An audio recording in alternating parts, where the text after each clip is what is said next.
official welcome, and we'll kick off the workshop from there. Morelli? Hey, thanks so much, Alyssa.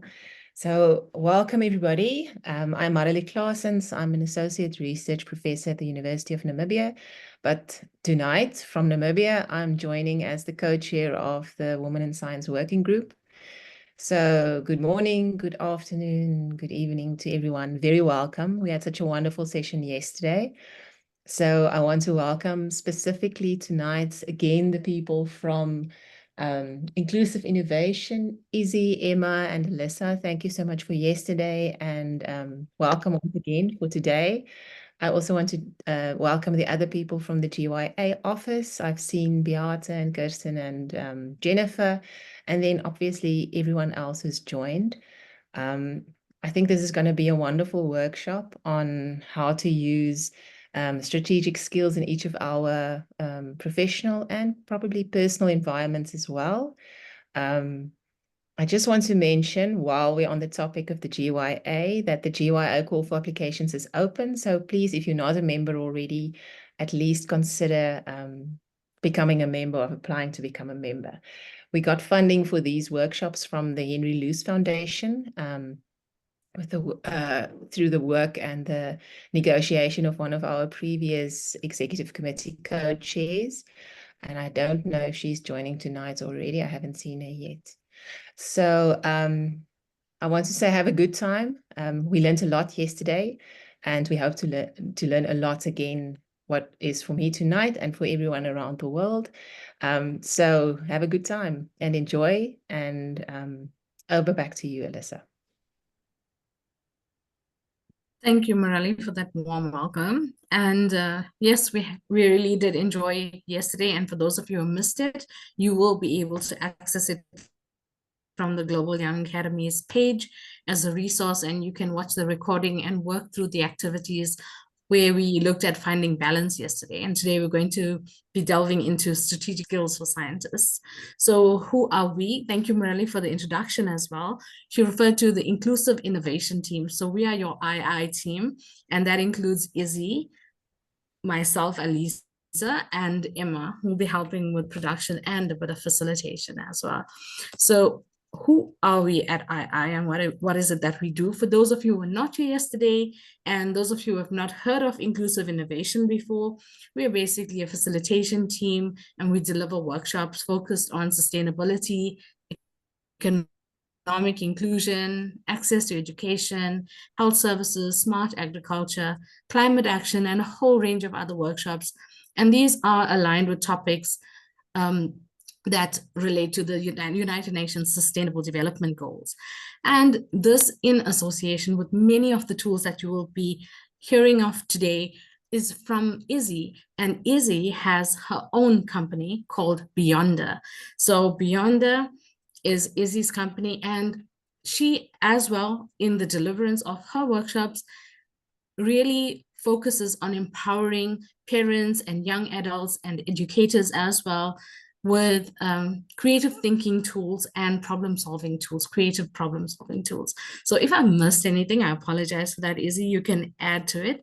And with that, I'm going to hand over to Izzy, and she's going to take us through what is it we're going to be doing today. But before we go through the agenda items, I think that it's important to bear in mind that we are in a virtual space, and we would really encourage you to make the most out of this workshop, and for you to be aware that it is, in fact, an interactive workshop. So remember, suffering is optional. If you'd like to have a cup of tea, you can have it next to you. We'd really encourage that you keep your videos on as much as possible. But more importantly, when you are sent out into breakout rooms, I don't know if you find this helpful, but we do.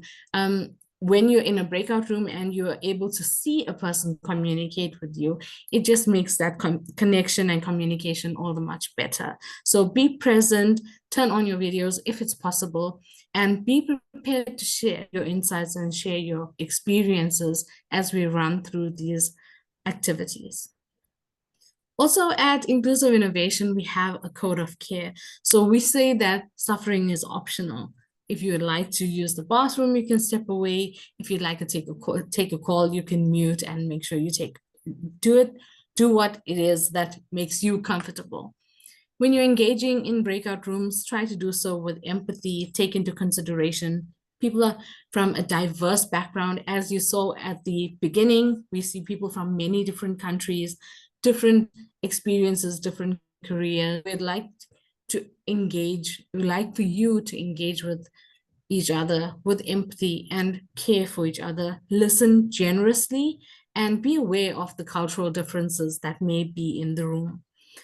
We would love for you to feel like you're in a safe space. So when you're sharing, we'd like you to take the opportunity to share and be willing to share, knowing that nothing that you share here will be shared outside the workshop. So whatever is shared in the breakout rooms and whatever is shared on this platform will stay here. And lastly, to respect each and everybody's story. And with that, I'll hand over to Izzy to take us through the agenda. Thank you so much, Alyssa. So just to touch upon the things that we're going to be talking about today, we're calling them strategic skills. And we have a friend who works at the Belmont Forum called Rebecca Barnes, and she had this wonderful suggestion that sometimes we mistake what are really strategic skills for soft skills. And so now we're really deliberate, ever since she said that, to call these strategic skills, because that's exactly what they are. We just wanted to share where that title of this workshop comes from. So what we're going to be covering today is three tool sets that you can use over and over again. We're going to be moving very fast. It's going to be a lot of working with worksheets, because we want you to have the experience of working through with these tools on your own, so that when you revisit them, you have a good idea of how to put these tools to use for yourself. The tools we're going to be talking about are going to involve decision making. So that'll be the first half of this workshop. Will really be focusing on how we can make better decisions, and how we can minimize risk so that we can step outside our comfort zone without throwing away the parachute, right? The second part of the workshop, we will spend some time on talking about how to build the connections that you need rather than the connections that you want, because there's a big difference between what we want and what we need. And then finally, we'll touch very briefly, but hopefully it'll be a reminder of the many times we've already used this tool for learning and growing. So if you're a member of the GYA or an alumni of the GYA, you will recognize the tool that we will be sharing in the end. And if it's new to you, then that's wonderful, because you'll have the opportunity to be able to use it as of today. All right, so let's get started. We're going to start with the decision-making tool. So we had asked if you wouldn't mind bringing with you some material for journaling, so make sure you have that handy. And before we launch into that, I just wanted to share with you the data that we collected. So we had asked you in the survey when you registered for this event, how well equipped do you feel for making effective decisions in your professional life in a way that both maximizes potential gains and minimizes potential risks? Right? And 52.9% of you said that you felt equipped for making effective decisions in your professional life. And about 56.7% of you said that you felt equipped making effective decisions in your personal life. So that's a pretty good number. I think in both cases, over 50% is actually a very, very solid foundation to start from.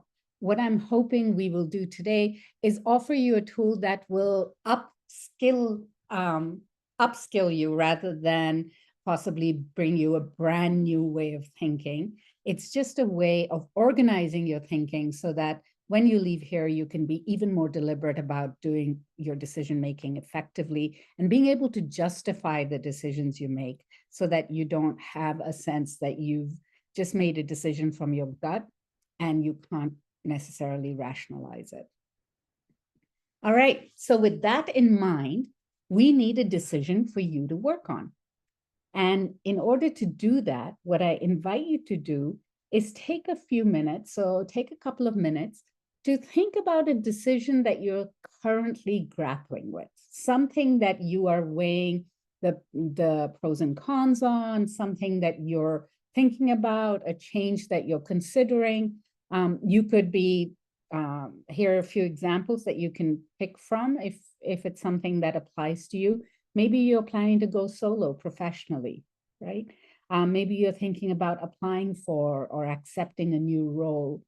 You could be making a decision about your work style. So do you work remotely or do you work in person? Maybe you're making a decision about hiring somebody new. Or maybe it's something personal like remodeling a house, giving up your cell phone. In our case, I actually ended up using this tool just last weekend to make a decision about buying a new couch, which we decided not to do as a result of going through this process. So if there is something that you are considering, it could be something big, something smaller, it doesn't matter.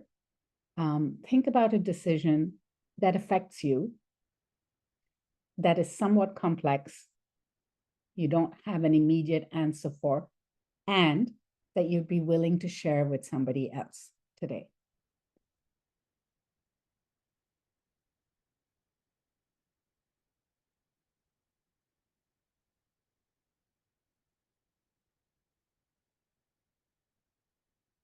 And if you don't have something you're working on, imagine a what if scenario for yourself. So maybe there's an opportunity you don't yet have, but what if you did? Would you say yes to it?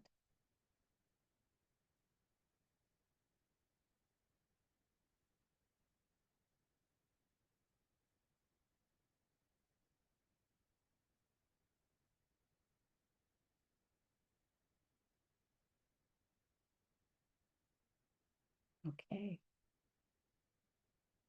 How are you doing? Do most people have something that they can work on? Because very much like yesterday, for those of you who were with us, what we're going to do is we're going to work on something together. So Emma is going to share in the chat a link to a worksheet around decision making that we will be working on. And what I'm going to do is I'm going to share an example with you, and that is going to go to accept. All right, here you go. Elfir, that's going to be a fantastic thing to use this tool on. So let's do it. I hope you get some clarity as a result of it. Let's see what happens. Okay, so here's what we're going to do. I'm going to share an example of something that I've been grappling with lately. And as I'm working through my example, you can use my example as a guide so that you can use the worksheet and answer those questions for yourself. All right. And at any point, if you have any questions or you're confused about what we're doing, or you'd just like me to slow down a little bit, please feel free to interrupt, unmute, or raise your hand or put something in the chat so that I can respond to your ask. All right. So here is what we're going to do. We're going to start by asking ourselves what's in the balance, right? Normally, when we're making a decision, we start to think of pros and cons. But when we're actually making a decision, it's not just a two-way decision of pros and cons. It's actually a decision about why and why not. Okay? And each of those elements of why and why not have more than one aspect to them. And when we muddy the waters without separating out each of those different perspectives, we can sometimes lose sight of the important decision-making points. So what we're going to do is we're really going to be very deliberate about exploring the why and why not of our decision. So here is the decision that I'm trying to make. The current status quo for me is that I currently work for inclusive innovation and a food tech startup, which is very different from the work I do with II. And I take on projects for many clients. And I have absolutely no time left for Beyonder projects. Okay, so that is my status quo. That's where I am currently. Where I would like to be, which is the future state. So if I was to make the choice that I'm trying to make a decision about, I would stop taking other work and focus entirely on Beyonder projects, right? So those are the two realities that I'm trying to work to make a choice between. Either continuing to work for other people, taking client work, working with II, working with DeliverAct, or else putting all of that aside and doing only Beyonder work, right? So what I'd like you to do is on your worksheet, I would like you to fill out the box around what is the status quo and what is the future state for your decision. So Belfiore, you might say, you might continue in your current role, very comfortable, you're an expert in what you do, or else the future state is that you would move into this, probably high visibility role with a lot more responsibility, increased challenges, but also increased opportunities. So that's what you would put in the two boxes. So I'm going to give you a minute to add to your worksheet. And in case you missed the worksheet, if you've just joined us, Emma, would you mind sharing a link to it again?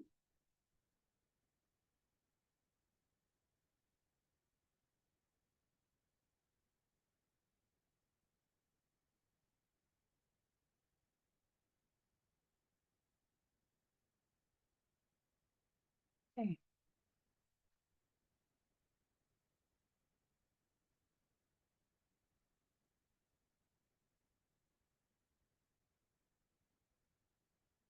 All right.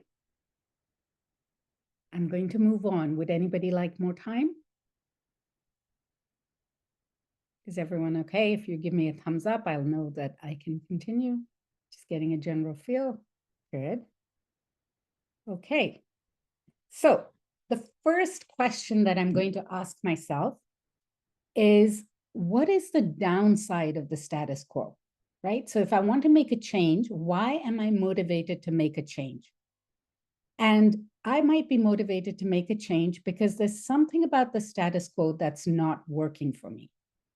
It's either, in my case, I have no time for Beyonder work. I travel far too much because I'm always doing these projects for other people.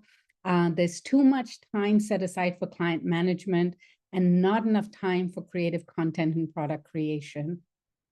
All the Beyonder projects are stagnating and have been on the back burner for many years. And no one else is doing the work that I can do if I had time for parenting up and the youth programs that fall under Beyonder, right? So this is the downside. This is the reason why I'm even considering this new choice. So what are the reasons that currently make you hope for a change or want a change? What is it you're currently experiencing that's making you itchy for changing?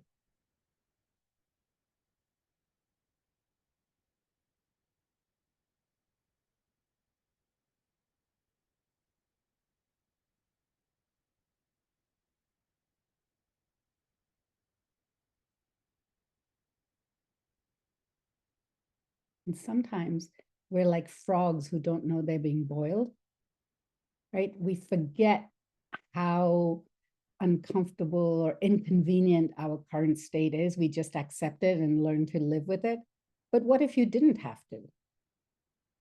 What are the constant irritants about your current state that you would like to change?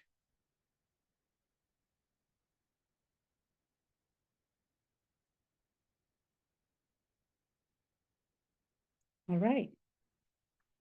Do you have at least 2 or 3 points, or 3 or more, in fact? Yeah. Okay. Then we also say to ourselves, all right, what's so great about that future state? Yes, Annabelle, you have a question? You can unmute. Yes, yes. Go ahead. I don't clearly understand the downside of the status quo. Maybe if we come again. I can go back over it. So the downside of the status quo is what's not working for you right now. Okay. So before you make the change, what is it that Can you you hear are? me? Yes, I can hear you. Did I understand your question correctly? That you're asking what is the downside of the status quo?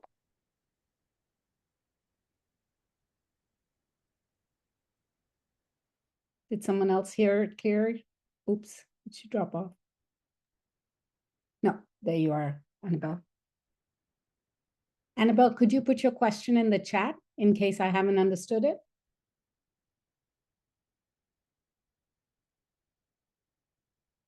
Ah, she did drop out. Is that right, Emma? Having a quick look now. Yeah, I don't see her. Okay, when she comes back, I'll answer her Okay, question. when she comes back. Does anyone else have the same question? Is anyone else struggling with that? Okay. All right. So what is the upside of the future state? So if you did make this choice, if you did say yes to this option or this choice that you're considering, what would you potentially stand to gain? Right. So for me, I could finish writing bedtime stories for parents, which is a project that I've been putting on the back burner forever and ever because I never have time for beyonder work.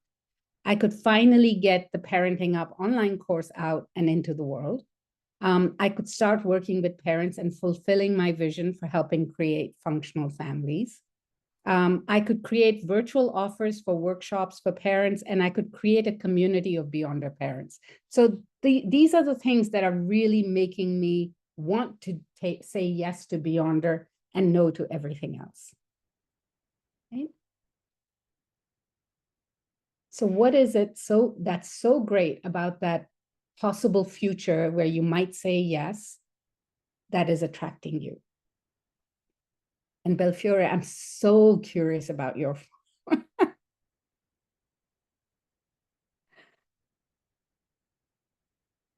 Okay. All right. So now, do you have at least 3 points in each of the boxes? I only have a few people. Okay. People giving me thumbs up. That's great. Great. Okay. All right. Wonderful. So now this green band represents all the reasons why you might say yes to your choice, right? But we have to consider why you might say no. So let's look at this option, which is what's good about the current state? Because remember, you don't want to throw the baby out with the bathwater. You want to make sure that you hang on to what's working for you right now, right? So what is it that's good about the current state? So right now, for me, in my example, I have a steady source of income. I have thought partners and colleagues that I love working with. I enjoy the work that I do. I get to travel. So instead of I have to travel, I get to travel. I'm part of a community that supports and challenges me. I don't have to look for work. Projects come my way with no effort on my part, right? Because I am an independent contractor, but people come to me with work and I don't have to go out and generate work for myself. So these are all the reasons why I might perhaps say no to change, because all of this is currently working for me. So what's working for you in your current state?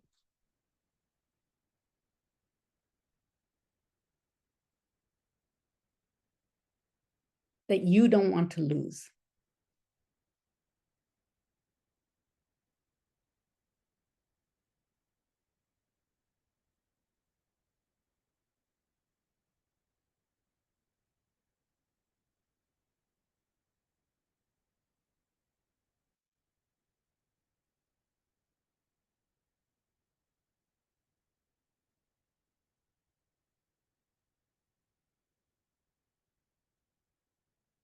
Okay.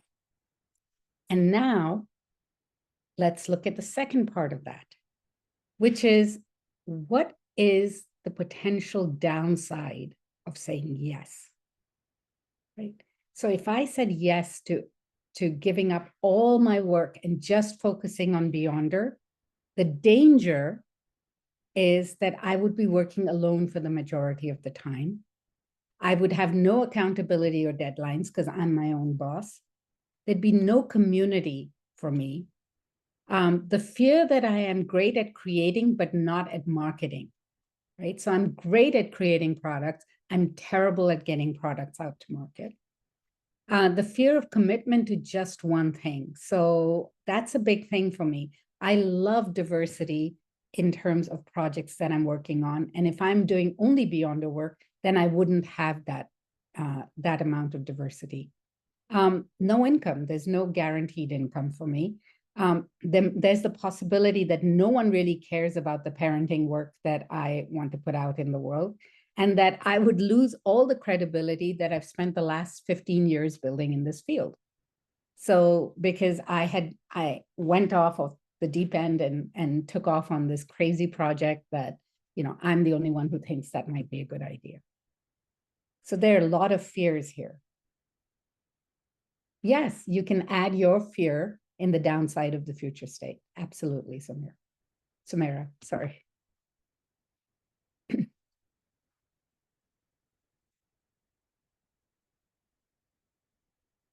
So one of the reasons why I use this tool, which by the way comes from, I think, cognitive behavioral therapy. It's called the theory of constraints. And on your worksheet, you should see the reference that it's based on the theory of constraints. The reason I love using this approach of why and why not is it makes the invisible visible, right? So all of these things, the complexity of decision-making becomes a little bit clearer when you actually document it, when you write it down and you parse it out into, here are all the reasons why, here are all the reasons why not. So it's almost as if you are bringing your intuition into a more cognitive realm. All right, are we ready to move on? So I have a question for you. How do you feel about the decision right now? Once you look at your why and why not, is there something that you're noticing? Are you tending towards saying yes, or are you tending towards saying no? How do you feel? You tending towards saying no. Okay. How do you feel about it? Do you feel like you could justify your decision to the most rational person you know? You feel good about saying no. All right, good, Zorana. Wonderful. Okay. Is it still too risky to say yes? Is that the reason for saying no?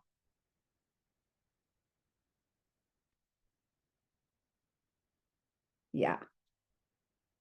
Saying no is all related to fears. Okay, so let's address those fears, right? Let's look those monsters in the face. I have a friend, a very close friend who's a psychotherapist, and he tells me that the source of most anxiety is our belief that we don't have the ability to address the fears that we have about the future, right? So he says that the way to overcome anxiety is to actually look those fears in the face and say, realistically, can I address this? If this is the worst case scenario, can I live with it? Can I do something about it? And that's really where this tool that we're about to use now for risk minimizing, addressing our fears, comes from. It comes from this idea of fear setting, which was something that Tim Ferriss talks about in his TED Talk.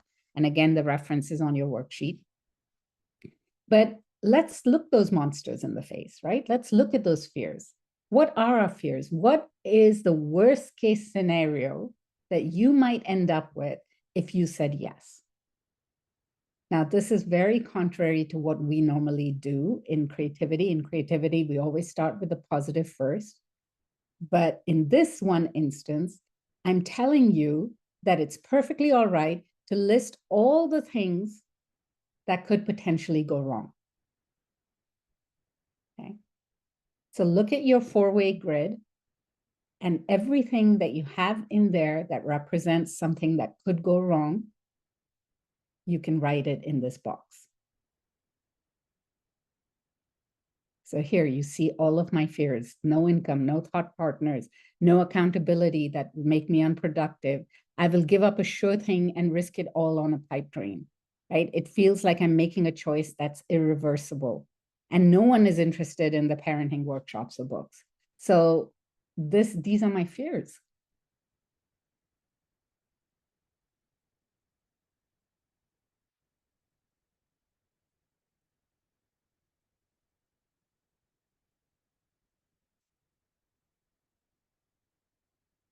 Okay.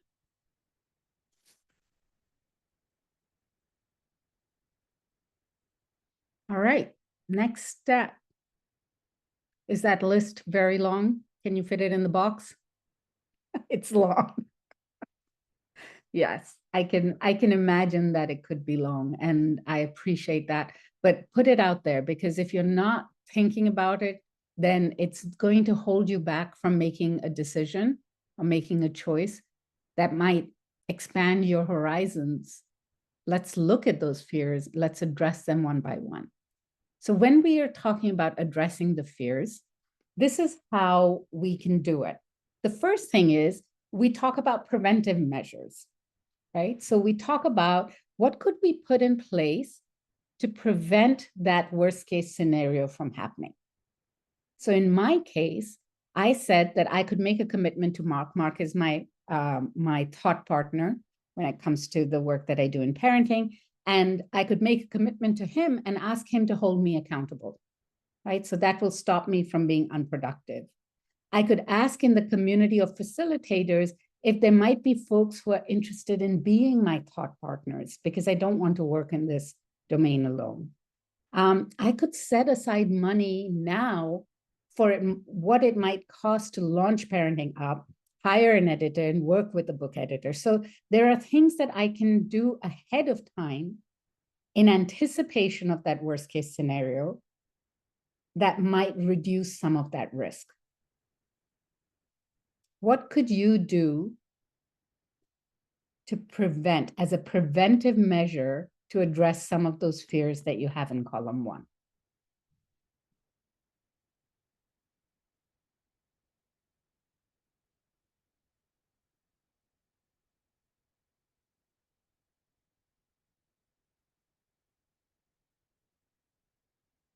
Everyone's working so quietly. I'm feeling really a little bit like I need some feedback. Is this helpful? Are you finding this useful? Jennifer's laughing. Jennifer. Oh no, Valerie's laughing. Valerie, are you laughing at me? Okay. But lots of fears, yes. No, easy. Just to say we are actually working. I'm writing Okay, good. all the quadrants. Yeah. Good. I appreciate that. Thank you. All right. Okay. Now, the thing is, there are things we can't prevent, right? But what if we could fix it if it did happen? Is there some way in which, if one of our fears was realized, we could actually backtrack? Because we always think that every decision is a one-way street. But in reality, that's rarely the case. I mean, Amazon has an endless return policy, right? So why not on other things? Why can't we just say, hey, maybe I made a decision that was too hasty. I made a decision and now I realize it's not the right decision for me. Can I back out of it? Right? So is there a way for you to reverse something or to fix a poor choice or to fix something that broke because of the decision you made?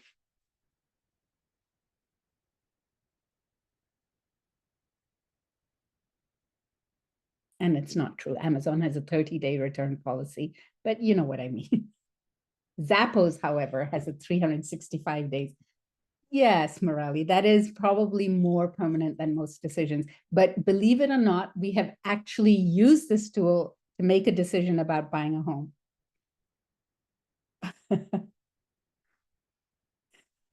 Good. Print out the sheets, use them as much as you like, and share them with others, Anna. That's the whole purpose of this workshop series. Okay, so what could you do to reverse it if you couldn't prevent it? And for me, in my example, I could add myself back to the roster of active facilitators at Inclusive Innovation. So, you know, in case I really find that being on my own for doing yonder work forever and ever is really a poor decision, I could always call up Inclusive Innovation and say, could you bring me back on the roster, right? So it's not the end of the world. All right. So this is what we could do to prepare ourselves to address our fears. But then there's something else. There's also this concept of adjustment. Just because the whole decision. Yes, Valerie, go ahead, Rick. You have a question? Yes, yes, yes. I'm just wondering, is it not, or is it that as we are going through the other sections, let's say from 1 to 3, it's reducing a number of points? Because I see yours reduced from the first question of what might be the worst case scenario if you say yes.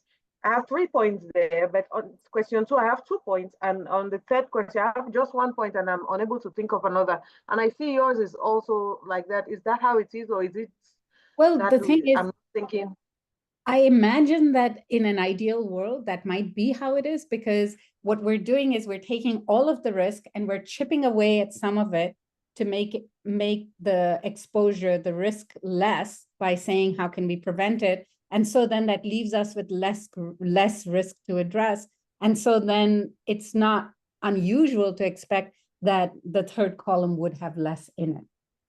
But for some people, there might be, you know, fewer things that they could do in terms of prevention, but there might be more things that they could do after the fact to reverse the decision, or to reverse the impact of the decision, the negative impact of the decision. So it's not set in stone, but yes, it's also quite natural that that should happen. That might happen. Right? Okay, thank you, Izzy. You're welcome. And I didn't even notice that until you pointed it out.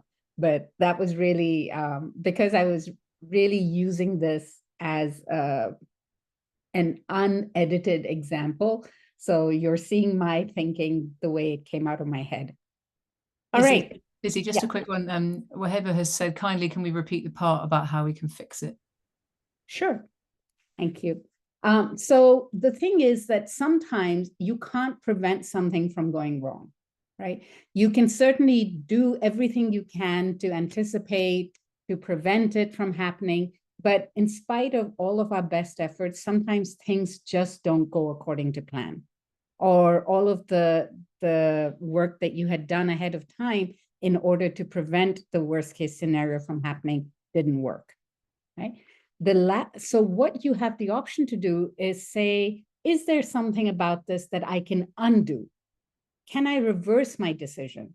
Can I fix it because something happened that I really hoped wouldn't happen, but can I put it to right? Can I make a compensation to somebody? Could I possibly, change my mind down the line? So that's what we mean by fix it. Can you undo it? Can you reverse it? Can you make amends? Does that answer your question? Okay, good. All right. Okay, now here is another way that we can help to address some of the risk. Instead of saying, let's take on the whole big decision, why don't we break it down into something smaller, right? We can adjust the goal. We can adjust the size of the choice. So in my case, for me, the idea of the fear around saying no to all other work and saying yes to Beyonder work forever and ever going forward was completely paralyzing. I could not find myself saying yes to that. But here is what I did realize I could do, that I could undertake and commit to an experiment for a year. So I could say that I'd like to take a sabbatical from inclusive innovation and from other work, and I'd like to experiment with trying to do Beyonder work 100% of the time, just for 1 year. So by putting some limits around what I was saying yes to, I reduced the elements of fear and the amount of risk that was involved.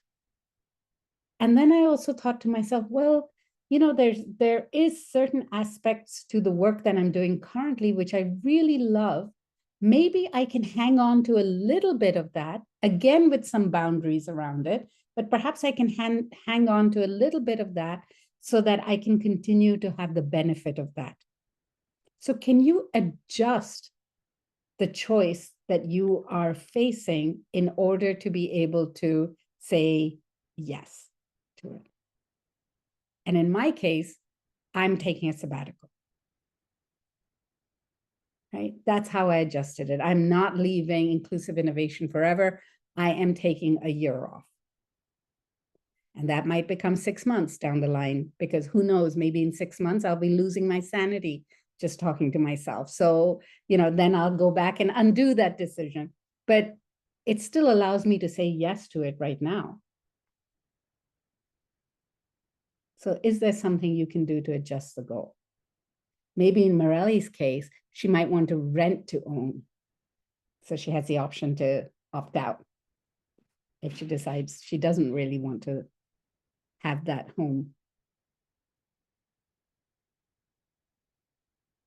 And to be honest, that's actually a decision that we made, Morelli, with a school that I'm involved with. We just bought a new campus, but we didn't buy a campus. We convinced somebody else to buy the campus and rent it to us so that we can rent to own. So in 2 years, if that campus suits us, we can actually make the decision to purchase it outright from this buyer, or else no. Yes, Morelli, have your hand raised? Yeah, it's a difficult one because I was actually putting in the box that I can rent the house first. But from a financial perspective, that wouldn't make any sense, because then I have to sell an old house to be able to buy a new house. So I won't be able to go back to the old house, even if I rent the new house, if that makes sense. Yes. But what's scary? Well, no, I'm not going to coach you right now on this. We could always have an offline conversation about it as well. But I'd be interested to know what's stopping you from saying yes wholeheartedly to the new house, to the idea of the new house. To the idea, not as many things, but the new house is quite small. I have 3 big dogs, so that's not the most important thing, but that's one of the things. So the dogs will have to adapt. I will have to adapt to a smaller space. There are quite a number of other fears as well. So my kids will have to adapt. You know, it's moving from very spacious to quaint, but not as spacious. So, you know, pros and cons. All right, good. And you know what? At the end of this exercise, you might say no, but at least you'll feel justified. You will have given this idea every shot that it could possibly have through this exercise. Okay. Emma, could you share that? Could you share that link again, please? Thank you. All right. Now, here is another way that you can make an idea palatable. You can find other people to share the risk. Right? So you can actually say yes, because you find other stakeholders who are equally vested in the outcome, who might actually want to help you or might be willing to help you. And that's what we did with regards to the school that I was mentioning earlier. We bought the campus in collaboration with a grant-giving body that wants to promote charter schools, for example. right? So they have a vested interest in supporting our work. And so they are willing to share the risk with us.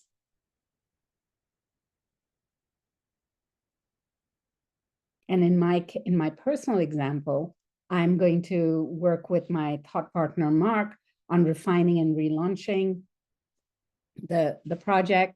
And then also I can reach out to my community, including the GYA, including the SLP fellows, and say, hey, anyone interested in parenting workshops, right? So there is a ready resource that if only I had the willingness to ask for help, I could access and say, could you give me an opportunity to test some ideas with you? All right. So there's another way to minimize the risk that nobody's interested in the work and I can't get it out to the world. And then finally, this is a tool I absolutely love. This is a technique called temptation bundling. It comes from Angela Duckworth's work. If you are familiar with Angela Duckworth, she wrote the book Grit. And I see you saying yes, Zorana. I'm so happy you heard of it. Temptation bundling is basically saying, bundle together something you hate to do with something that is a guilty pleasure. So a very simple example is I absolutely hate getting on the treadmill, but I have told myself that the only time I'm allowed to watch trash television is when I'm on the treadmill. Okay. So it's the only time that I can watch something like, I don't know, what is it? Love Island. I don't watch Love Island, but, you know, things of that nature, or all the murder and mayhem shows that none of the rest of my family wants to watch with me. It's the only time I allow myself to watch those things is when I'm on the treadmill. So I have bundled something that I really enjoy and it's a guilty pleasure with something that is an unpleasant task. And in my case, I am going to incentivize myself to say yes, to say that if I can finish the relaunch and write my book by April 2025, I'm going to reward myself with an urban sketching trip to somewhere exotic, right? So maybe Namibia. I might show up in Namibia and I'd be out there sketching because that's my reward for meeting my goals.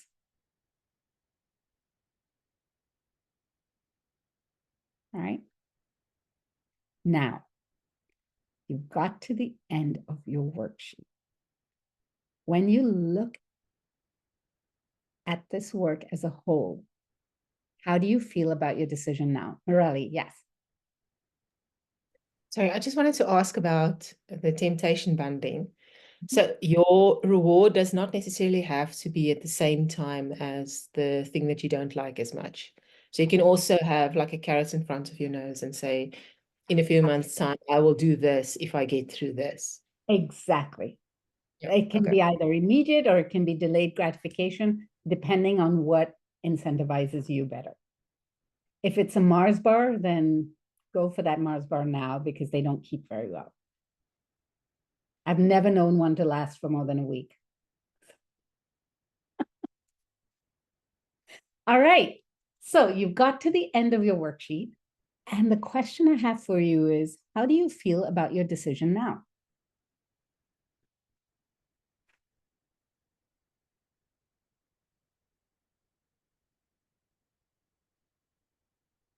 I'm really curious, Belfiore.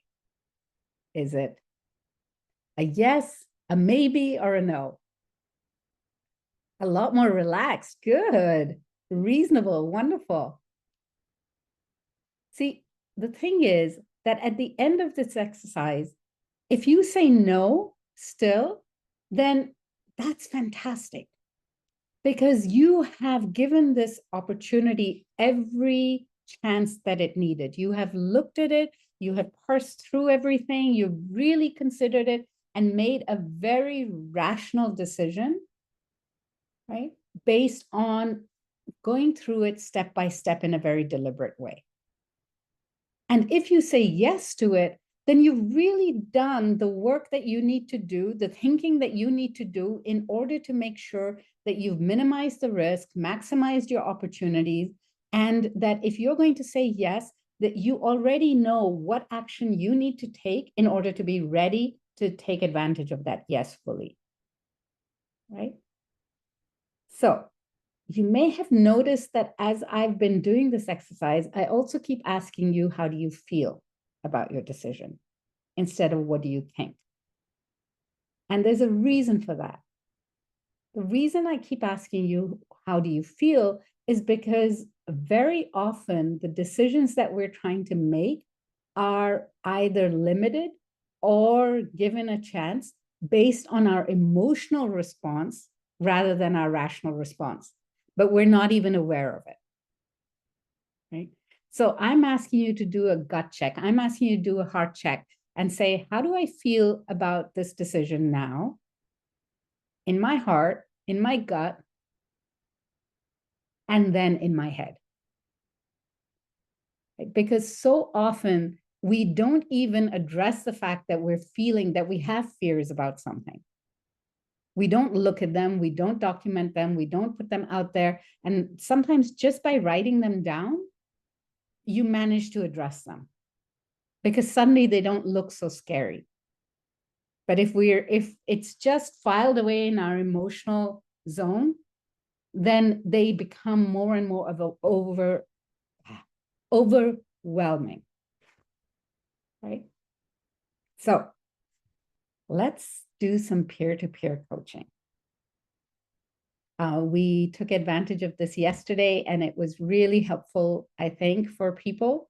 So we're going to be going into breakout rooms in just a moment. And let me just make sure that I have my timing right. Okay, I think we have plenty of time. Am I right, Emma? Yeah, I believe so.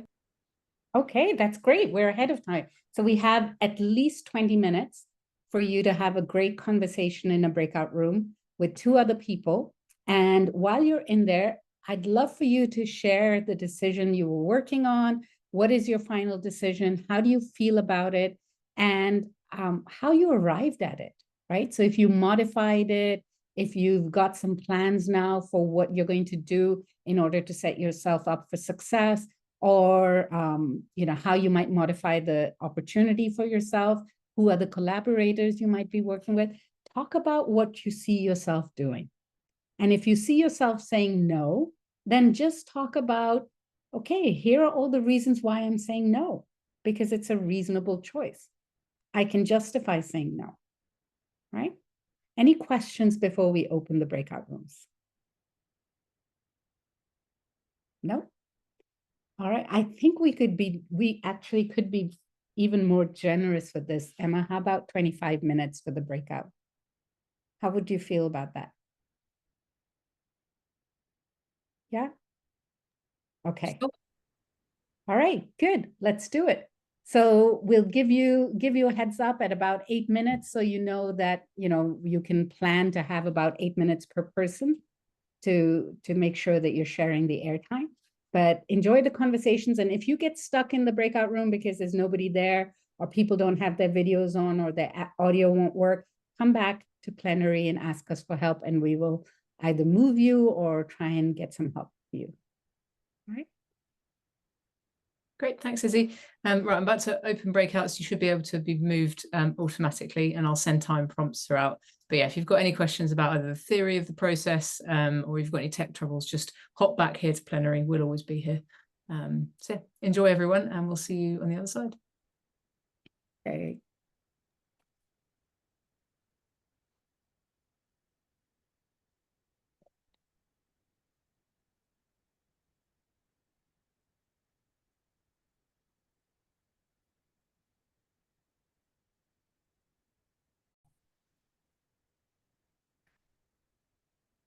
Welcome back. I hope you had some rich conversations and interesting conversations discussing the challenges, the questions that you have, and how you went about using the exercise to make a decision and reach those decisions, recognizing the fears and also the opportunities that either a yes or no to those decisions might bring about.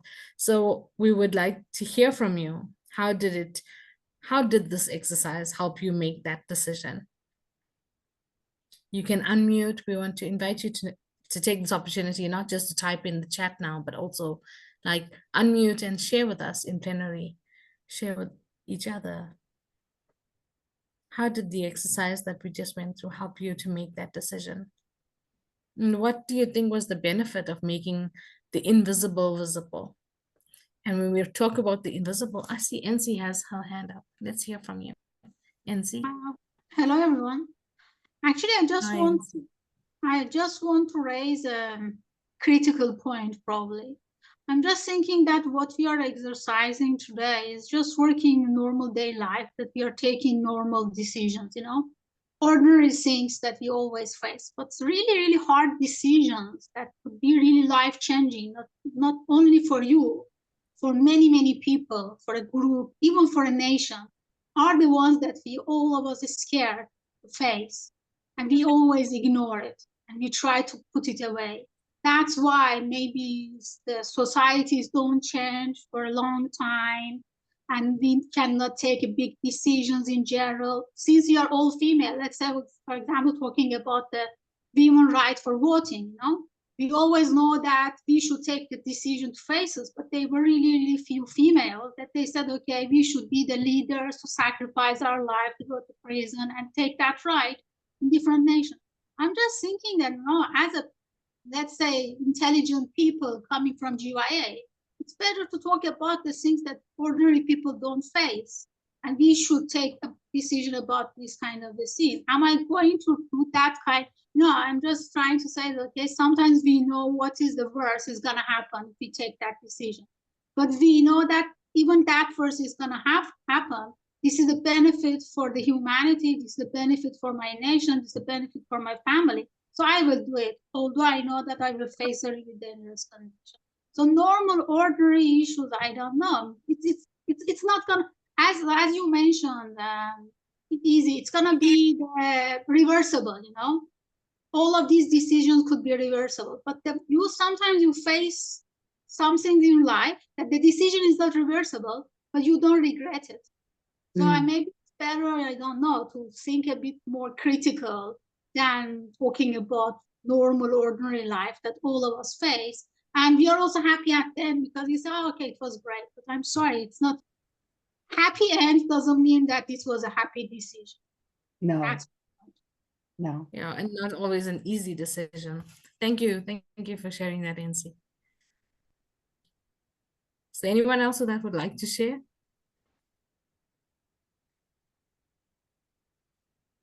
Perhaps how this exercise helped you to reach that decision, whether or not you're comfortable with it. Also, to reiterate what Izzy said, you'll notice that we spoke about how do you feel about it rather than what do you think about it. I hear someone unmuting. I'll give you an opportunity to speak.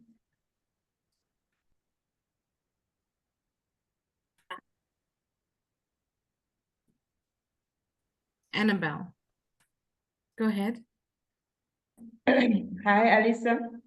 This exercise has helped me to be able to face my fears because sometimes our fears are the ones that always hold us back to be able to achieve our dreams.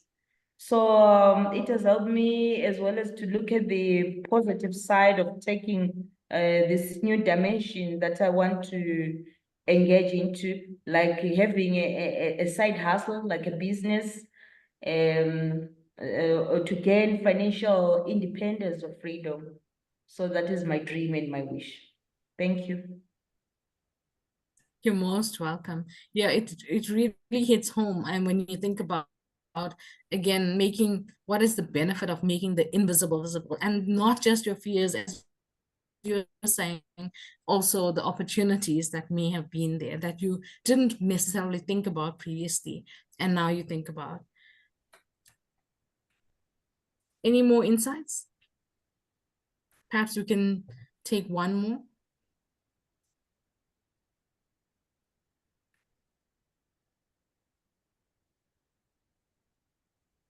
Okay, if there's nobody else who's willing to share from the conversations that you had in your breakout rooms, Emma, I think you may be ready with our poll.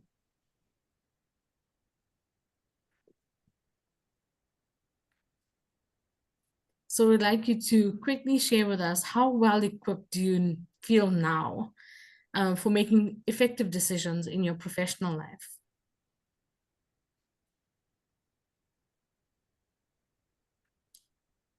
See, majority is leaning towards more equipped. We have 17, 18 responses, 20. Wonderful. So we see majority leaning towards you feel more equipped to making decisions after this activity, which is excellent. Do we have one more? Considering how you might be able to apply this now to your personal life as well.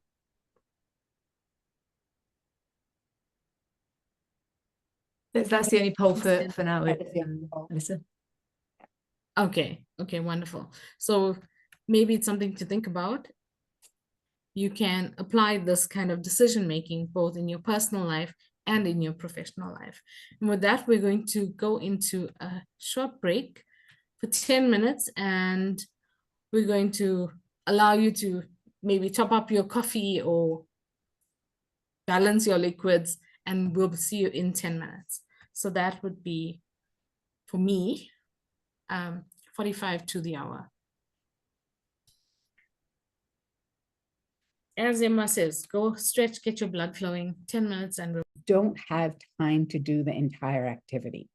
So what I'm going to be suggesting is that I'm going to share with you a worksheet that at the end of that worksheet, you will see that there is the option to do a journaling activity.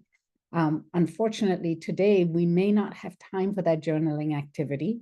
In fact, I know we won't have time for that journaling activity. Emma, if you don't mind sharing in the chat, I'm afraid I can't see if you have already. Yes, you have. Okay. So there is in the editable PDF, you will see that there is a journaling option, which I'm going to pull up on my screen right now. And in this journaling option, what I suggest you do when you do have the time to do it is to start thinking about all the things in both your professional and personal life that you might need some help with. So don't just be work focused, also be self-focused. And think about all the roles that you play in your life. So you might play the role of a partner, a daughter, a sister, a wife, a mother, right? A mentor, a researcher. There are several roles that we play, many hats that we wear. Think about each one of those and think about what is it that you need some support around and need some help with in each of those roles. And you might find that there are some roles that you haven't considered before as being something that you needed in your life. I'll give you an example from my own life. I really need an accountability partner. I know that I work best when I owe something to somebody else. I'm much better at meeting other people's needs and expectations than I am with meeting my own. So in order to keep me on track and to keep me making progress, I need an accountability partner. I also need what I call, and pardon my French here, a bullshit detector in my life, right? Because I am really good at selling myself on ideas and making these big commitments to doing things without necessarily thinking through the reality of what that's going to take, right? So this idea of go big or go home, I embrace that fully. And unfortunately, there've been many times in my life where I've taken on a commitment that's just way too large, or I'm aspiring to something that is a little too unrealistic. And I just need someone to give me a dose of reality and to help me find get my feet back on the ground and to be a little more realistic about how I'm going to accomplish some of the things that I'm hoping to accomplish, right? Does anyone else feel that they might need either one of those types of roles in their lives? Because I certainly know that I'm not the only one out here who dreams a little too big. And oh, there's one more role that I desperately need in my life, and that is someone who can check the T's and dot the I's, right? So I need the editor. You're actually looking at someone who's written a book, self-published it, it got picked up as a textbook for a university course, and then we hit the roadblock where the library had no idea, or the bookstore had no idea how to order the book because I forgot to put the name of the author on the book. So the book was published with no author, and so they had no way of tracking me down to find out how they could actually place an order for these books. So yes, there've been many incidents where I could have really used someone in my life who would serve the role of an editor. So here is my invitation to you right now. Because we don't have time, what Emma and I did was we put together, yes, exactly, when you're juggling too many, Mirelli, yeah, when you find that person, give me their number. So what Emma and I did was that we started a list. We started a list of the kinds of people and the kinds of roles that people might need to play in your life, right? And what we invite you to do now is to work your way down that list and check the boxes where you think, yeah, I could use one of those. Right? And at the bottom of the list, you'll also find that there's room for you to add roles that we haven't thought of. And of course, at this point, we're not giving you a lot of time to think about this. So come back to this activity and do this when you have really enough time to reflect. But right now, I'd like you to take a look at this list, think about the roles that we've described. If they fit you and they fit a need that you have, then check that box. Or if there's a role missing, add that role.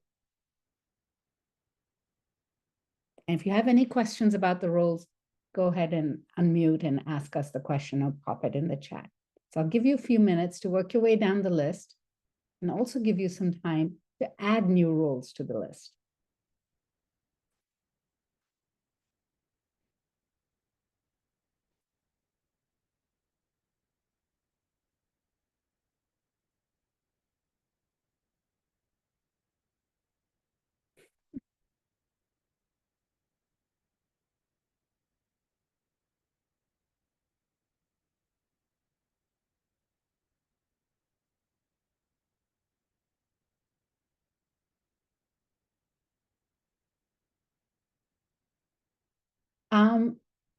Valerie, if you know somebody who can play that role in your life already, then go ahead and add their name in the column on the right.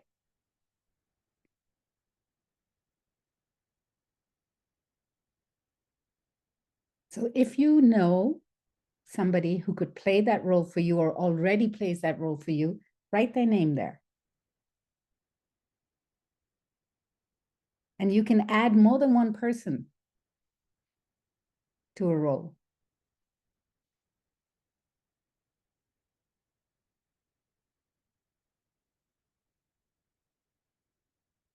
And you can add the same person to multiple roles.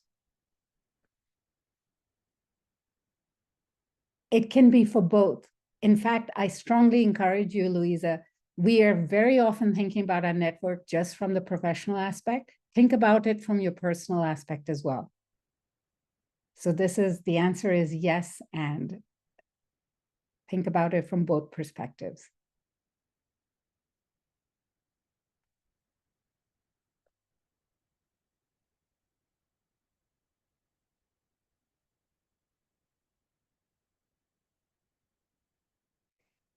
In our workshop yesterday, somebody mentioned how valuable it had been to do the peer-to-peer coaching. And so perhaps a role you need in your life might be a peer coach. Someone who is in the same situation as you, shares many similar challenges, and who would understand the challenges you're facing simply because they happen to be walking a parallel life to yours. And they may have insights and perspectives to offer that you could benefit from.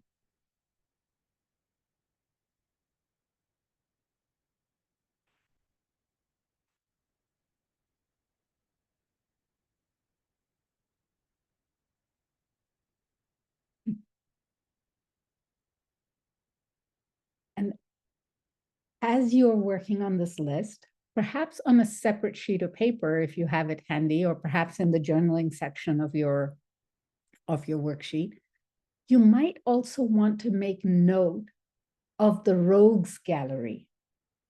What are the roles you don't need in your life? And I'll give you examples of people in my life. I don't need the ultimate competitor, right? People who are threatened by everything that I do because they are competing with me, regardless of whether or not it makes sense to compete with me, or, you know, given that I'm not competitive, I'm not competing with them, but they, in their mind, see me as competition, right? I don't need those people in my life. I don't need them in my network. I can't eliminate them from my life, but I can certainly put some boundaries around my interactions with them so that that doesn't influence my decisions and choices. I also don't need the doomsday prophets, the people who are always telling me everything that could possibly go wrong. That's different. It's nuanced because I still need the bullshit detectors, but I don't need someone who's going to be clipping my wings all the time and saying, no, nothing, none of this is possible. Don't take any risks, right? So are there certain roles that people are playing in your life that you need to identify and put some boundaries around? So think about that.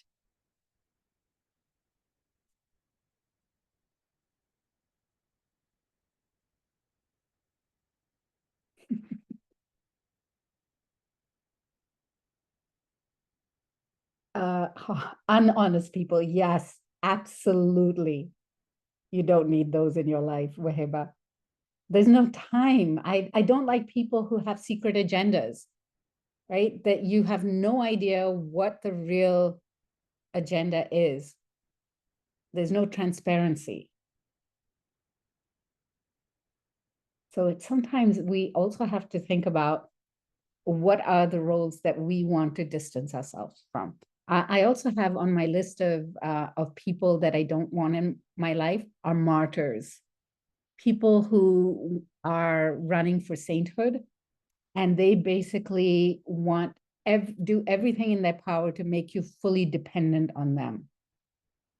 Oh, passive aggressive people. I think perhaps that the list of the people, the network you don't need, might be as long as the network you do need. Maybe we need to add another sheet to the worksheet, another page. Actually, I think I'm going to do that. So before we share this document on the GYA website, we'll create another page saying, what are all the roles you want to avoid including in your life? And perhaps we have to think about, how do we create some boundaries there? How do we distance ourselves from them? Okay, so were you able to find some people to match some of the roles? There may be some positions that are empty, which is fine, because now that you know pull down syndrome, unaccountable, oh my gosh, clearly that list is long. Thank you. But there may be things, there may be roles that you don't have someone for right now. And that's okay. Because you can, now that you're aware of that need, you can start to think about who might fill that position. But here's the challenge. It's not enough to just have that role in mind. You also have to be willing to ask that person for help. And this is where, yes, thank you, Natalia. All right, we're definitely, I'm going to use all of these, everything that you've put in the chat to create that do not have in your network list. But asking for help, that's the big sticking point.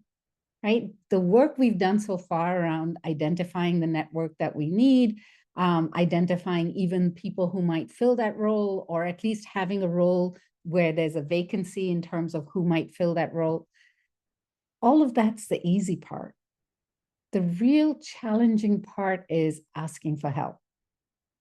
And especially as women, we think of ourselves as superheroes. And I'm saying this knowing that we're all women in the group right here, right now. But we think of ourselves as superheroes who can do everything. We won't say no to any expectations, right? We're going to be a full-time mom and a full-time researcher and a full-time friend and a full-time daughter and a full-time wife and somehow we're going to magically have the ability to do all of these things without the expectation that someone else might step in to support us or help us, or we should have to ask for help. So years ago, when Brene Brown came out with her work on vulnerability, I was really inspired, but I was also extremely frustrated because she talks about vulnerability, but she doesn't necessarily talk about what it takes to get there, right? What is the step-by-step approach to embracing vulnerability? And being the kind of person that I am who likes to have that scaffolding, needs the scaffolding for myself, I decided that I needed to work on what that requires. And what I have come to realize after a year of deliberate work on vulnerability, because that's how long it took for me to ask for help, a whole year before I actually asked my husband for help for the first time. We had been married for 20 years at that point. So you can imagine what a shocking change that was. What I came to realize is that there are 4 stages. And the 4 stages are, the first is awareness, right? And with awareness, what it is developing a sensitivity to how you feel, behave, sound, or express your frustration when you're struggling and cannot move ahead on your own. Right? This is the same situation. We are so used to managing on our own. We're so used to coping that we've lost the ability to even be aware when we are experiencing stress and struggle because we're struggling on our own. So the very first thing is starting to recognize in ourselves this experience that, you know, I am experiencing something where I'm struggling because I cannot cope on my own anymore. I can't do this alone. Okay? How many people get tripped up by this? If you do, please raise your hand. Because I know I do. I will power through almost anything. All right. I'm not alone. Okay, good. Well, okay. The next one is acknowledgement, right? And the hurdle here that we have to overcome is that we have to develop the ability to admit to someone else that you need help or that you're struggling. I mean, I have only lately even extended myself to sending a WhatsApp message to someone, what my sister-in-law and I call the bat signal, right? We raise the bat signal. We'll call each other and say, I'm struggling. And that's a big step forward. It's taken me years to be comfortable with saying that I need help. And the funny thing is, we think that it's enough to say that. But actually, it's not. Because saying that you need help is not the same as asking for help. And I've recognized this big difference, especially when working with my husband and my children. I might be struggling. I could have, you know, tons of food to prepare. I have a dinner party happening while my in-laws are visiting, and we have to clean the house. I might say I'm struggling. I really need help. But here's the problem. I haven't said to them, could you help me? Yes, a bat signal. Yes, Morelli. We could use it with each other. So, you know, saying that, could you please help me and help me do this? So unless I say to my children or my husband, could you please help me by doing the dishes while I cook, right? Could you please help me by emptying the dishwasher? 9 times out of 10, I get mad that I even have to say what help I need. Does anybody else experience that? Or is it just me being unreasonable? It used to bother me. I would say to myself, why can't you see how I need help? Sonia, are you raising your hand because this holds true for you? Yes, exactly. Depends on how many times you have to ask. But boy, have I learned that I have to spell it out every single time. And my kids and my husband have really trained me well, because now I've realized that saying that I need help is not the same as asking them specifically for help in a specific way. Right? So that's the third hurdle. Can you feel yourself having a small panic attack because this is starting to sound like very difficult work? Yeah, I see you smiling, Sonia. I think this might ring true. All right. Okay, and the last step that always trips me up is accepting the help when it's offered, right?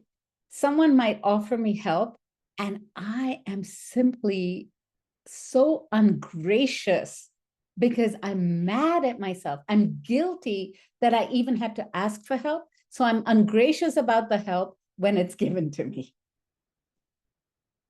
Okay. Does this ring true for anyone? I get mad that I had to ask my husband to take the trash out, because why couldn't he think of doing it on his own?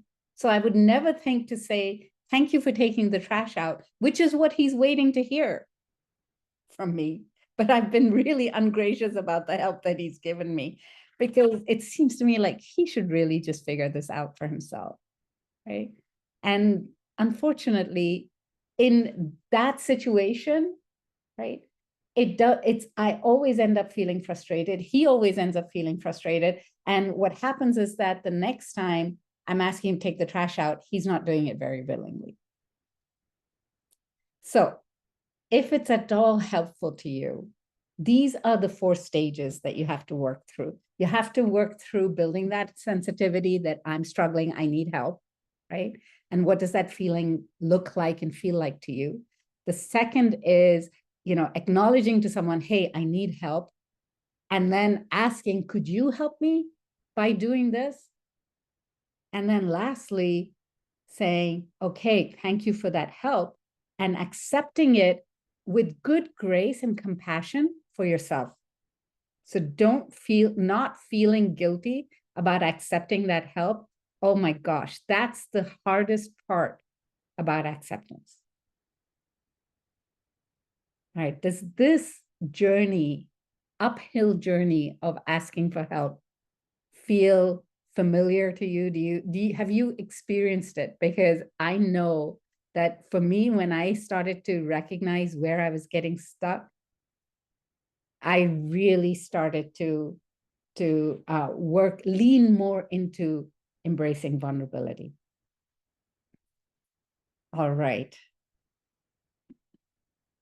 Okay. This idea of asking for help.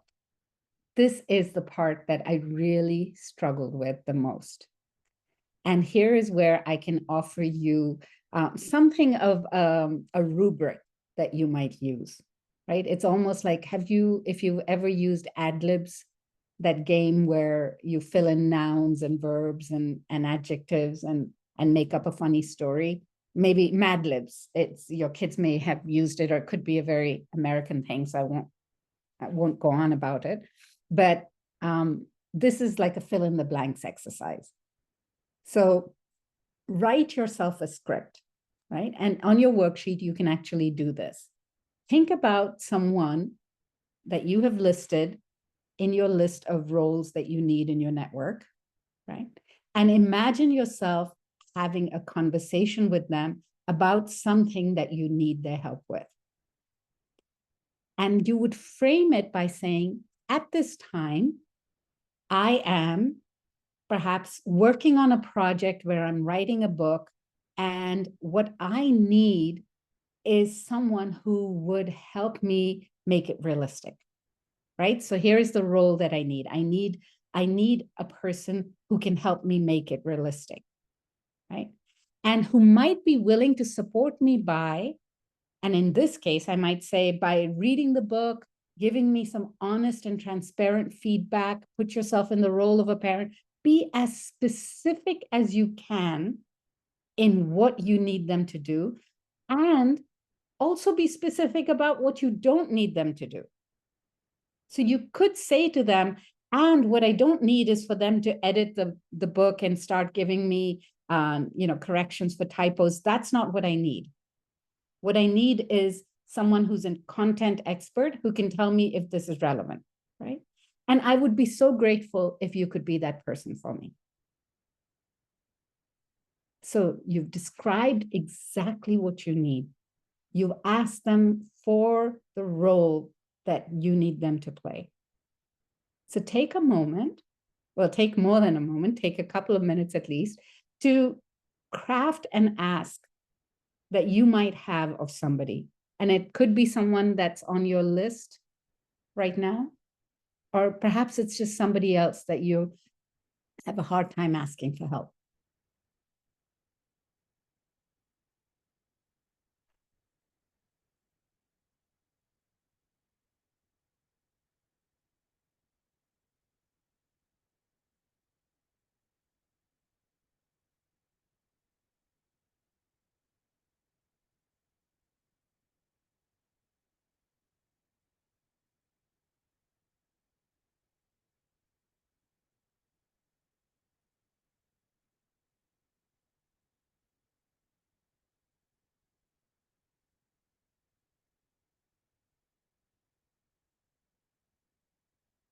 Okay. Were you able to craft an ask? You're able to write something down. Remember, you can write it as many times as you need until you get it where you feel comfortable with it. And it really serves you. It gets you the help that you need.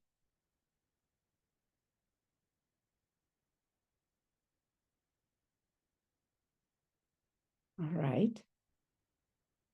Now, when we were preparing for this workshop, I mentioned this technique to Morelli, and she raised a really good point.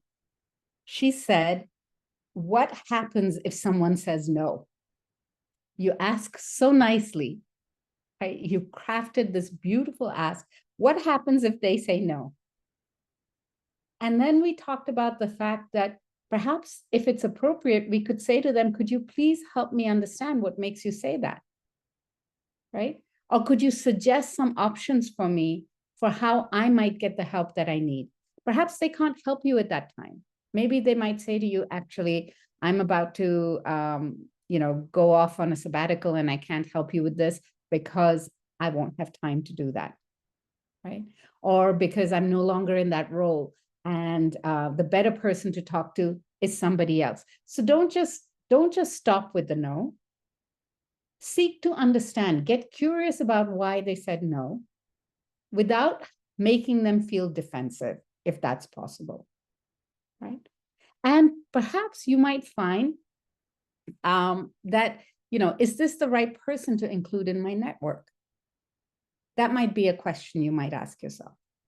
And Insia, yes, absolutely. Sometimes no one can help even if you ask explicitly, but at least you'll have tried.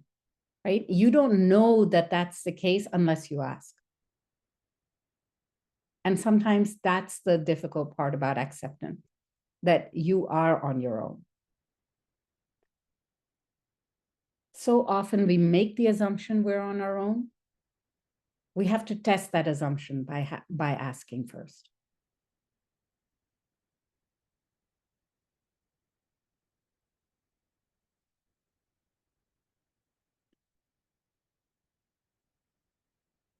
Okay.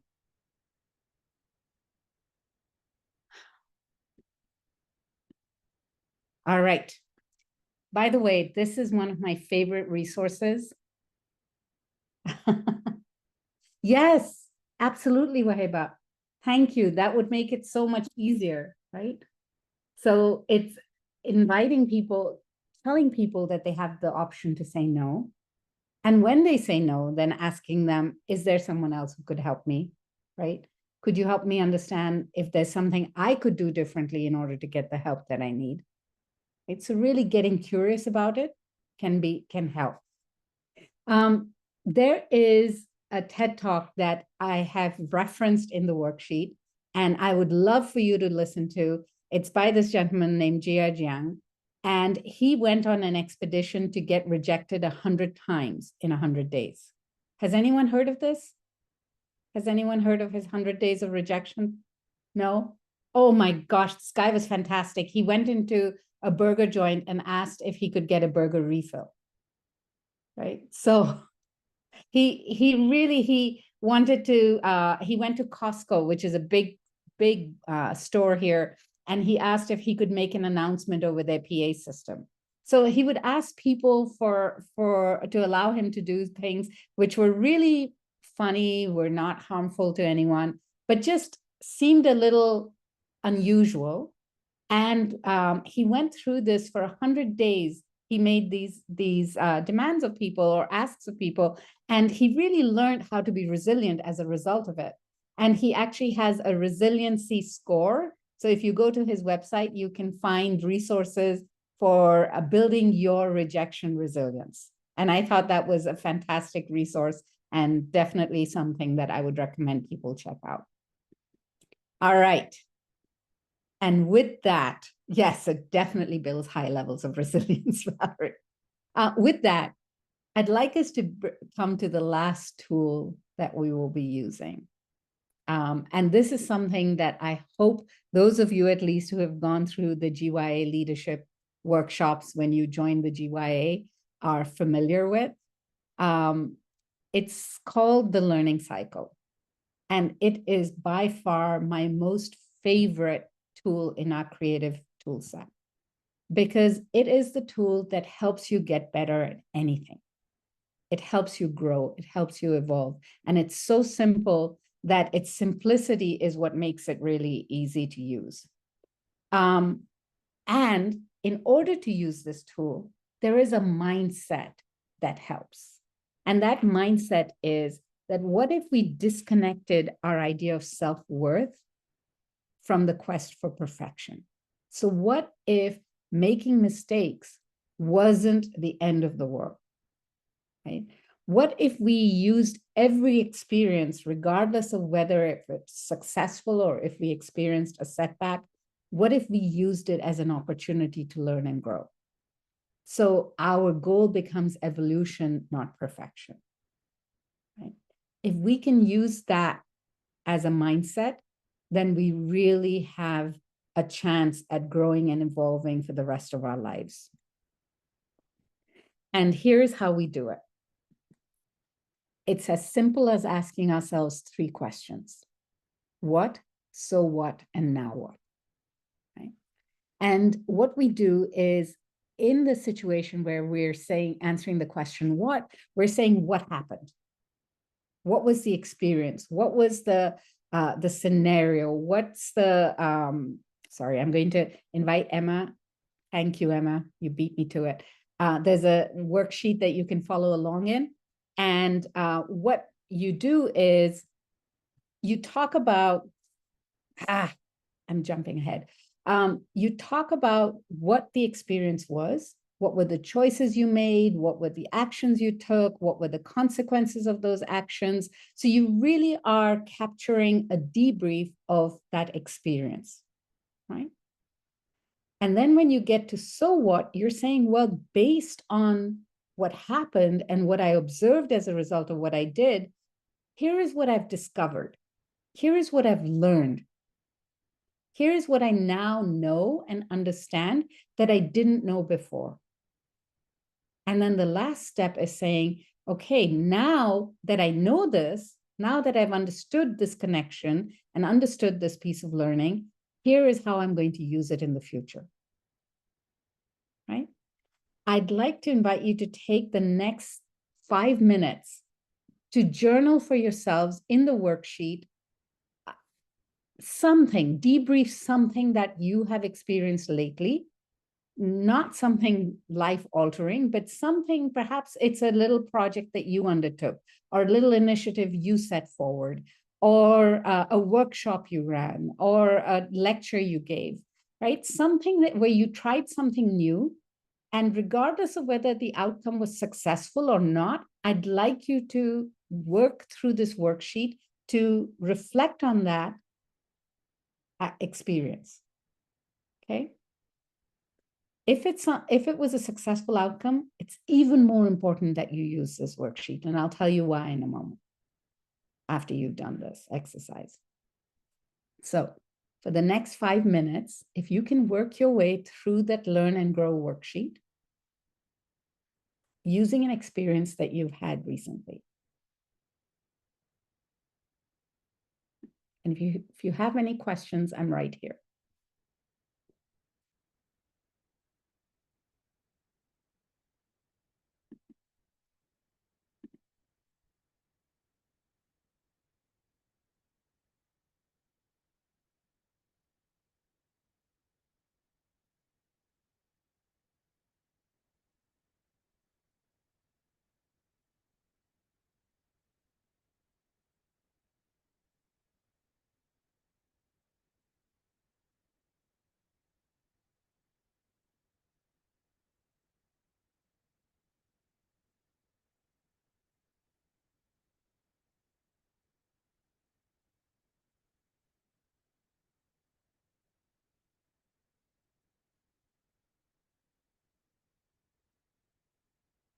Yancy, I love that you're working in a lab and still also engaged in this. It's so wonderful to see that you're taking advantage of this.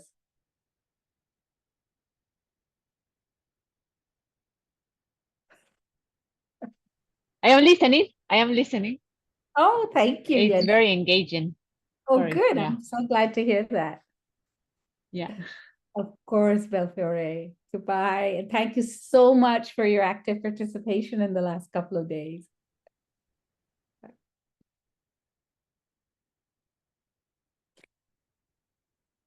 Okay. Any questions as you're working on this worksheet?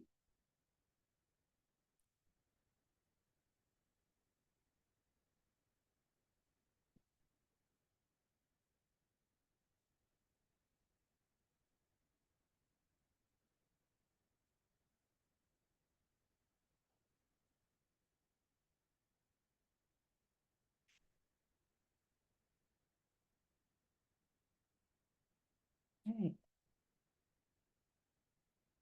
I need that link again. Okay. Emma, could you share that link again, please?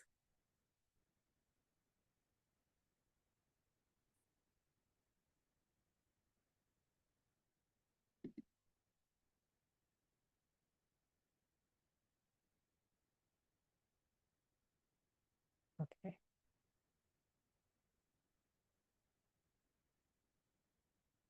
All right.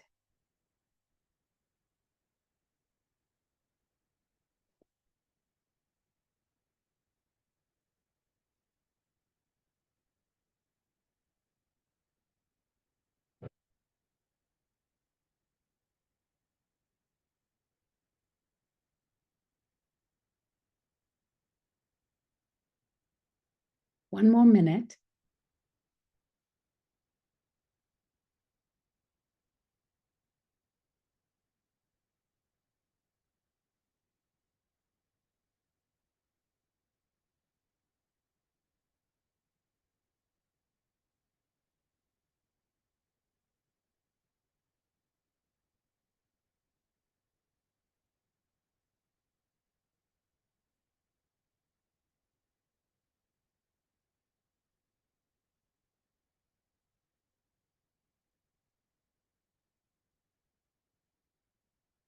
Okay. So now, while I would love to hear what you got out of this exercise, if anything at all, what I'm going to invite you to do instead is to engage with your peers in the breakout room, okay? And the prompt that we would like to offer you is, as a result of the tools that we have engaged with, what has become clear for me now is, right? And just a reminder to you, this can be about any of the tools that we've talked about today. So either the decision-making tools or the networking tools or this learning and growing tool, right? So you can talk about any of those, whichever one has struck you in some way, what insights it might have unleashed for you, or if you saw any benefit or have any concerns about using it, please go ahead and have a conversation with your peers about it. You will be with a couple of new people this time, hopefully. We're a small group, so you might have someone who's the same as before, but it's also an opportunity to meet some new people. Thank you, Zorana. All right, and Emma, and we will take 20 minutes in the breakout rooms, if that works. Yeah, I'm just juggling a few people around. Sure. Movements. Great. Okay, perfect. Okay, I'm treating you all to breakout rooms now. Should be automatic, but be patient as always. And like we've always said, if you've got any questions, hop back to plenary and we can help you out. Here we go.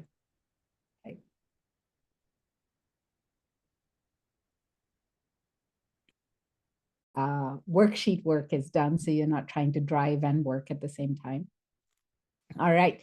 Welcome back. I hope that conversation was helpful and useful and energizing for you. I wanted to just mention something. I mentioned earlier that I spent a year trying to embrace the practice of vulnerability. First of all, I'm a slow learner, so it takes me a long time to make any changes in my attitude and mindset. And so I'm generous with myself, and I usually give myself a whole year to do some of that work.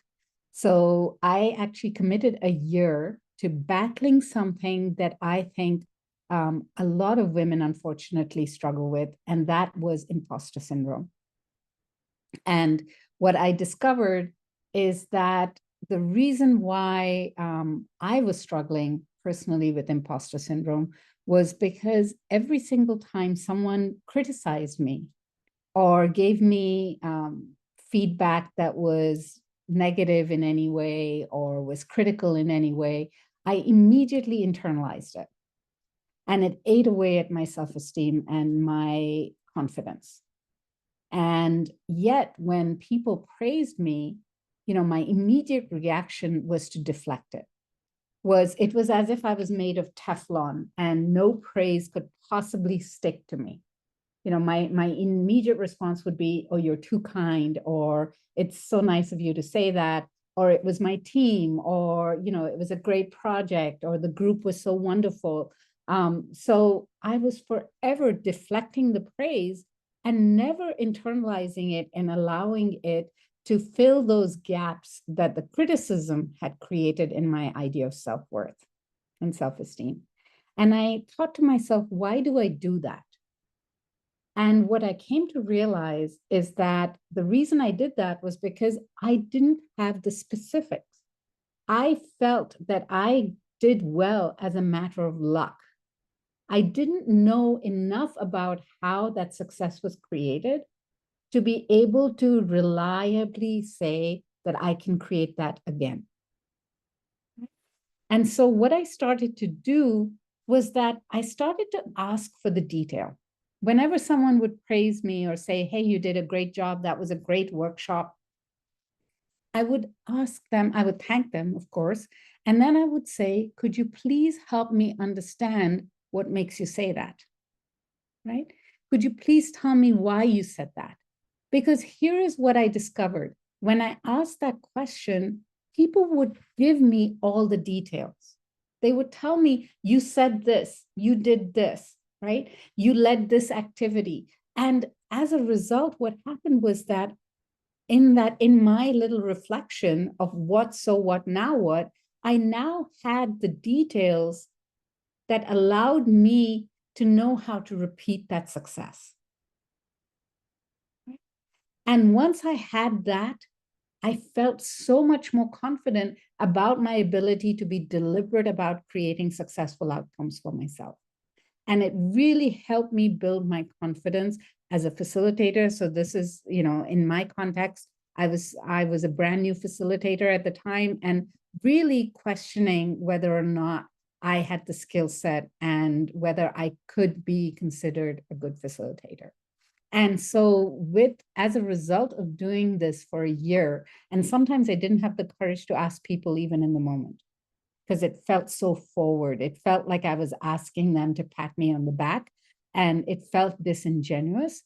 But when I worked up the courage to ask, I started to discover that people were incredibly generous, and they really wanted to help me understand where I had made the right choices that led to my success. And as a result, I was able to grow. So if anything, whenever you are told you did a great job with that presentation, you did a great job on that project, ask people for the details. And more importantly, when you are giving feedback to somebody, always give them the details, right? So if you're a coach or a mentor, please make sure that you share the praise, that you detail that praise. You tell them, this is the choice you made. This was the moment in which I saw you, make this decision, make that choice. You could have gone this way, but instead you made the decision to do it this way. That is what helps people grow. And you will help them repeat that success over and over again. So if anything, when you leave here, if you can use that worksheet and make sure that you're gathering the data to help you learn from your setbacks and your successes, I promise you, you will be a lifelong learner, and it's definitely going to help you in your investment in your own growth and self-development. All right. And with that, I will hand it back over to Alyssa. Thank you, Izzy. I was going to start off by asking you to reflect on the last 3 hours, and for those of you who were here yesterday, to think about how these tools might be applicable in other circumstances, in other situations, and how you might use it going forward. But before I do that and give you a chance to unmute, turn on your videos, and then share with us how you might be able to do that, I want to say personally, thank you to Izzy, because these tools that you shared with us yesterday and the strategic skills you shared with us today, it has really enriched me personally as well, from the decision making, specifically about making the invisible visible, and then identifying these to minimize risk when taking a decision and making these decisions, and recognizing the good, the fears, recognizing the opportunities. It really helped me as well. So I would like to say thank you to Izzy, and thank you to all of the participants for being present and engaging both yesterday and today. With that, I'm going to open the floor for you to share with us how you might be able to use these tools going forward.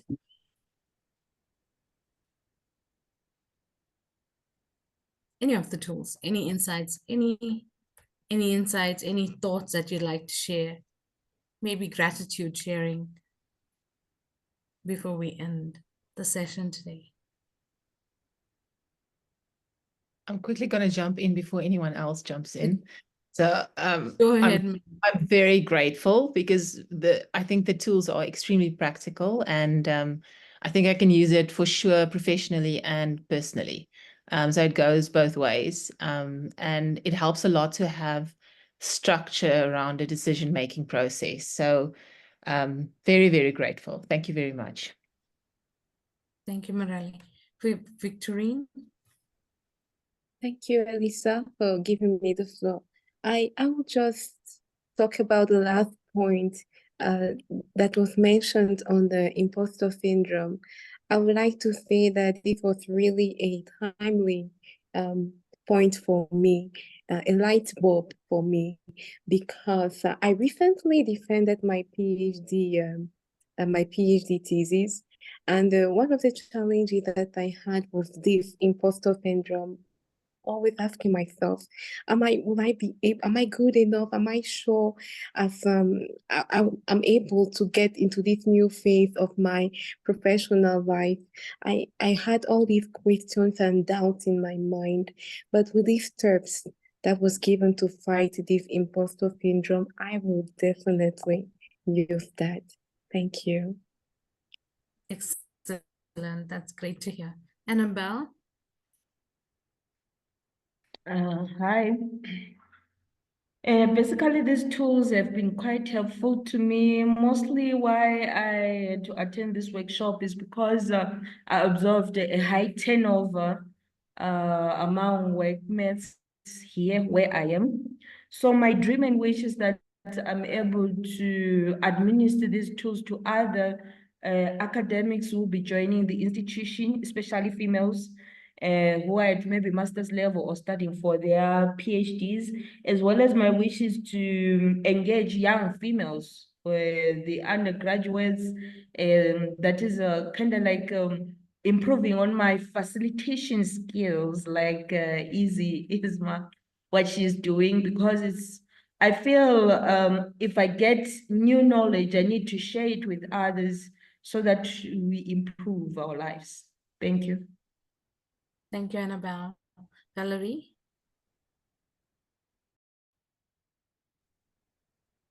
Hi, Alisa. Hi. Thank you. Good to see you again. You too. I'm really happy with the tools, especially the decision-making tool. That is so wonderful. I just like was the person who just shared previously said it's good, it's something that you take and then you share with others. And in my laboratory, people are always, we face this dilemma trying to take a decision. So by being able to break it down and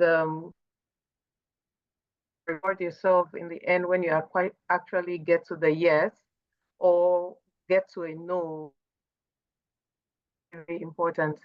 And so that's one thing that I took. And the second thing is the networking, how to appreciate those who are in your network and how to see those who you need to bring into your network, and those who shouldn't be part of your network. So I'm quite grateful for the tools lens, and thank you, Easy, for sharing this with us. You're welcome, Valerie. Wahiba?